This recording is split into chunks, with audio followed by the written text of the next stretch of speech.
আগামী দিনে বাংলাদেশের ছাত্র জনতা আবারও জীবন দিবে, রক্ত দিবে, আগামী সংসদকে কোরআনের সংসদে পরিণত করবে। ইসলামী আন্দোলন বাংলাদেশ শুধুমাত্র ক্ষমতার রাজনীতি করে না, ইসলামী আন্দোলন বাংলাদেশ জনগণের কল্যাণে ইবাদতের রাজনীতি করে।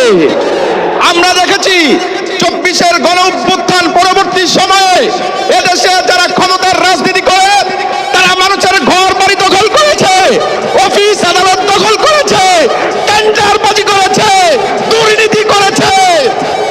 আজকে সময় হয়েছে জনগণের পাশে দাঁড়ানোর, জনগণ তাদের থেকে আশাহত হয়েছে।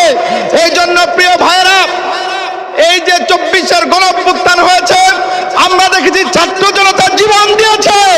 আগামী দিনে বাংলাদেশের ছাত্র জনতা আবারও জীবন দিবে, রক্ত দিবে, আগামী সংসদকে কোরআনের সংসদে পরিণত করবে।